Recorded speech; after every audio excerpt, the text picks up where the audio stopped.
저희 그 첫 번째 주제가 한동훈 총선 출마에 대한 얘기긴 한데 네.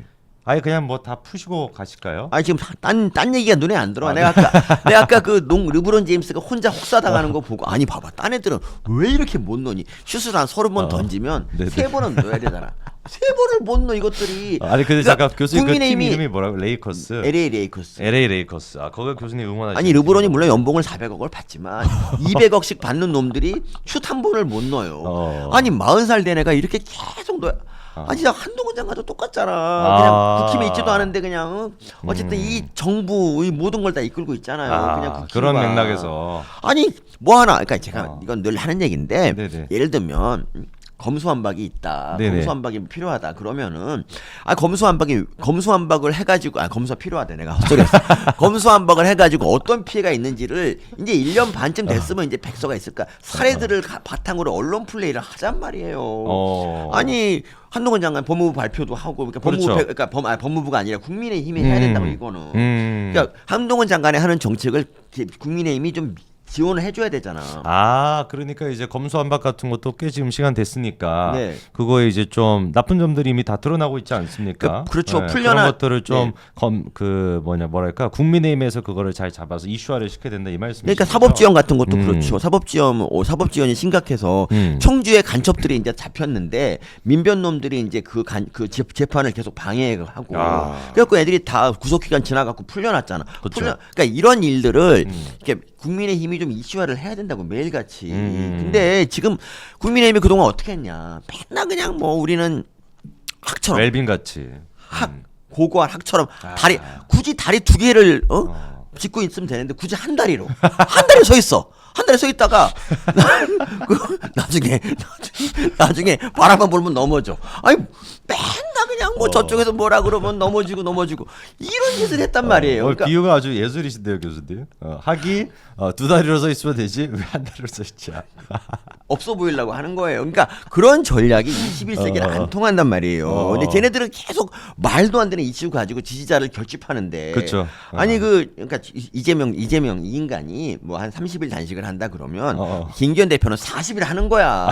말이 되거나 안 되거나 맞단식을 상관없이. 해야지. 그렇죠, 그렇죠. 이재명 구속 축구 단식 같은 거 이런 거를 왜 안 하냐고. 그것도 맞는 말이네요. 진짜. 아니 그러니까 뭔가 우리 지지자들한테 좀 메시지를 주라고 우리도 그래야 우리도 이제 같이 나가서 응원하지. 근데 그런 게 하나도 없이 걔네들 계속 뭔 얘기만 한 줄 아십니까? 계속 한동훈 도와줘요. 이 얘기를 지금 1년 가까이 했어요. 그러니까 제발 총선 나오라고. 안 나올 수 없는 상황을 국힘이 만든 거예요. 그러니까 이번 간만에 이 국힘이 내놓은 정책이 김포시 편입이잖아요. 그렇죠. 서울시 편입.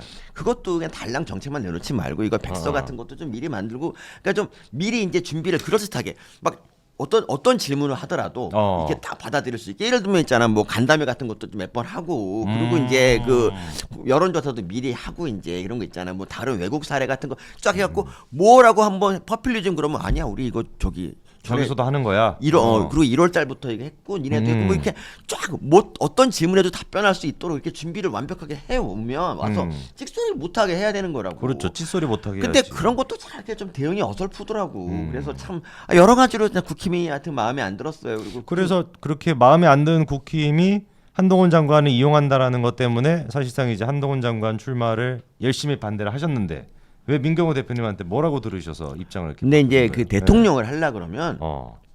그렇게 왕자처럼 이렇게 있다가 바로 싹 나가는 거는 그건 아니래. 민경호 대표가. 정치적으로 봤을 때. 예, 그러니까 선거를 딱 치러 보는 게 큰 도움이 된다는 거죠. 일리 있는 말씀이신데요? 그러니까 제가 한동훈 장관 절대 못 내보내라고 하다가 내가 출마를 허락한 이유가 바로 여기 있는 거예요. 딱 그 한마디에. 그러니까 그 어떤 사람 예를 들면 이제 그 뭐 송 대표 같은 사람은 말고 그러니까 예를 들면 네. 장지전 변호사가 있다고 쳐봐. 장지전 변호사가 한동훈 장관 나가야 된다. 그 100마디보다 장변이가 안 듣거든 괜찮아. 그러니까 우리 민경호 대표님의 그 한마디가 나에게 나 유튜브 듣다가 깜짝 놀랐어. 이렇구나. 이게 진짜고 이렇구나라고 딱 생각을 하고. 그러니까 그리고 국회의원 하면은 이제 정치적 감각도 익히고 좀 배우는 게 좀 있고요. 그럼요. 유리한 게 있어요. 그렇기 때문에 그리고 한동훈 장관이 그 이제 저 법무장관 하는 것보다 훨씬 운신의 폭이 커서 정치적 행보를 더 크게 할 수 있고 지금 법무장관 할 때는 이게 한계가 있는 거예요. 그래서 총선 출마해서 그냥 당선되는 게 나은 것 같고요. 그러니까 저는 이왕 나갈라 그러면 네네. 난 이재명이랑 개항해서 붙으면 어떨까? 근데 그럴 때 어떤 효과가 있는 줄 아세요? 네네. 이재명 있잖아. 국회의원 안 되면 구속되잖아. 그렇죠. 그러니까 걔 100% 런한다. 그 처음에 출마할 것처럼 하다가 비례대표로 도망가. 이렇게 되면은 이렇게 되면 이제 어떻게 될까? 이제 그러면 이제 민주당이 이제 좀 할 말이 없는 거예요. 그렇죠, 이거는 그렇죠. 대표 당 대표란 애가 비례대표는 뭐 그 좀 능력은 있지만 이름이 알려지지 않은 사람 전문직 이런 거를 위한 건데. 그렇죠. 당 대표 국회의원도 하고 막 지자체장도 했던 애가 비례대표로 숨는다. 야 이거 야 멋있지 아니 근데 않아? 안 그래도 벌써 지금 그 코딱지 따주는 그 박찬대 있잖아요. 네. 박찬대가 벌써부터 약간 그 언지 주는 것 같던데요. 비례로 나갈 수도 있다 뭐 이런 식으로. 그러니까 얘가 그 이재명이 지난 사실 우리 여러분 지방선거 때 한번 생각해 보세요. 원래 이제 이재명 이분이 이제 선대위원장이었나 뭐 그래. 그러니까 그때 이제 개항을 딱 나가는 이유가 개항은 쉬운 곳이니까 그냥 다른 전국의 선거를 지원한다 이렇게 이제 계산을 했는데 개항에서도 그냥 박빙이어 가지고 어딜 못 가고 났었죠. 계속 개항에서 왔다 갔다 했어요. 그렇죠.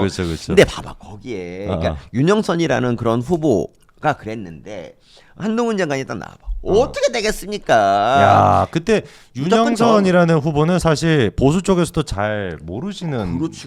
그런 분이었는데 뭐 개항에 계시는 분들이야 잘 아시는 분이라고 해도 일반 시민들한테 막 인지도가 높지는 않았잖아요. 네네. 근데 그때도 되게 격차가 한 10몇 프로밖에 안 났어. 여론조사에서 막 그 거의 근접한 적도 있었고요. 그렇죠. 그러니까 뒤집히는 경우도 있었고. 네네. 그러니까 그거를 보면은 개항이라도 쉽지 않다. 정상적인 사람이 살아. 그러니까 한동훈 장관 나오면 된다고 생각해요 저는. 아 개항에도. 개항 아까. 야 그러면은 한동훈 장관이 딱 개항 나가가지고 이재명을 선거로 물리치면.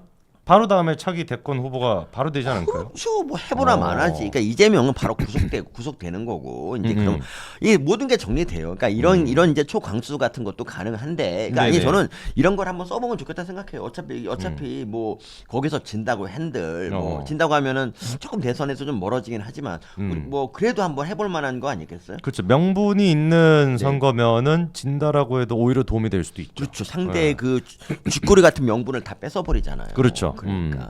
그럼 진짜 교수님 말씀대로 이재명 잡으려고 개항 나가는 게 진다고 해도 뭐 나쁠 것 같지는 않고 이기면 그러니까 진짜 완전히 이기면 끝이고. 대선이고 진다고 해도 저는 뭐 괜찮다는 거예요, 진짜. 이번에 그 대구 갔던 거는 좀 어떻게 보셨어요, 한동훈 장관? 되게 그 아까 뭐 교수님께서 이제 교수님 보고 싶어가지고 남으셨다라고는 했지만 어쨌거나 일단 시민분들과 이렇게 사진 찍어주느라고 그 3시간 가까이나 사진을 찍었다는 건데 그 말이 쉽지 그게. 뭐 3시간 사진 찍어준다는 그거 쉽지 않잖아요. 근데 뭐 그 전에도 그러니까 갑자기 이제 그 전에 안 그러던 사람, 예를 들면 이제 박범계 같이 이렇게 뭐 사인 해달라는 사람도 없지만 어쩌다 해달라 그래도 못 듣고 안 듣고 가 이런 인간이 갑자기 사인을 3시간을 받았다. 그러면은 이제 이게 이 사실 총선 때문이구나 생각하겠지만 그렇죠. 한동훈 장관은 저기 장관 되고 그렇죠. 나서 계속 일관되게 그냥 공직자를 사진도 다 찍어주고 얼마나 친절하게 시민들한테 잘했습니까? 그렇죠. 그러니까 그런 걸 보면 저는 이게 뭐 꼭 그렇게 나쁘게 볼 건 아니고요. 그리고 그날 금요일이 있잖아요. 네네. 기차가 없어. 원래 기차를 7시잖아. 7시. 그러니까 7시 기차인데 그걸 안 탔다 그러면 어떻게 되는 줄 알아? 그날 하루 종일 기차가 없어요. 매진이야. 그러니까 법무장관이라도 저는 표가 없었다고 보고요. 그다음에 겨우 이제 무한 클릭으로 끄는 게 10시라고 봅니다. 그래서 3시간 동안. 그건 제가 기차 왕이시잖아요. KTX서라고 KTX KTX 터인데 오늘은 이제 SRT 타고 왔지만 저는 기차를 누구보다 자주 탑니다. 일주일에 8번을 타고 서울 왔다 갔다 하잖아. 그 주말에도 거의 타고. 나 거기 다이아몬드 회원이에요. 전화 걸면 이래요. 서민 다이아몬드 회원님 이렇게 말해. 다이아몬드 회원님 혜택은 별로 없는데 그 기분이 좋잖아. 그러니까 그 얘기도 근데 되게 짚은 사람이 없을 법한 얘기인 것 같은데 제가 이재명 비례 한동훈 개항 이거를 이게 제가 한 3년 전부터 주장을 했어요. 그것뿐만 아니라 한동훈 장관이 다른 법무부 장관 같았으면은 뭐 일반 자석을 어떻게 뭐 뺏어서라도 뭔가 이렇게 특권 의식 같은 걸로 올 수도 있었을 법한데 아마 지금 교수님 말씀대로 한동훈 장관이었으면은 진짜 그냥 표를 그걸 했을 것 같아요. 박범계는 유화석을 유화석을 뺏었겠지. 네 100%. 유아석 들어가도 맞으니까. 나모. 근데 그래서 이제 주말에 네네. 좀 마음을 제가 좀 정리를 했습니다. 좀 한동훈 정리해서. 장관 청소 나가도 된다. 예, 이제 그냥 좀 눈물의 그 출정시라고 할까. 나름대로 이제 우리 한동훈 장관 팬끼리 모여가지고 이제 앉아서 그냥 출마를 이제는 보낼 때가 됐다라고 이제 눈물의 그 한 잔. 합의를 보셨습니까? 네, 눈물의 한 잔을 했습니다. 이제 마음이 이제 착잡한 게 그러니까 뭐냐면 네네. 미안한 마음이 제일 커요. 그러니까 계속 한동훈 지금까지 장관한테? 혼자 이렇게 싸웠는데 이제 계속 혼자 싸우는구나. 네네. 근데 또 르브론을 보다가 내가 아까 농구 보다가 왜 울었냐? 르브론 그 똑같은 거라니까. 그래서 울은 거야 진짜.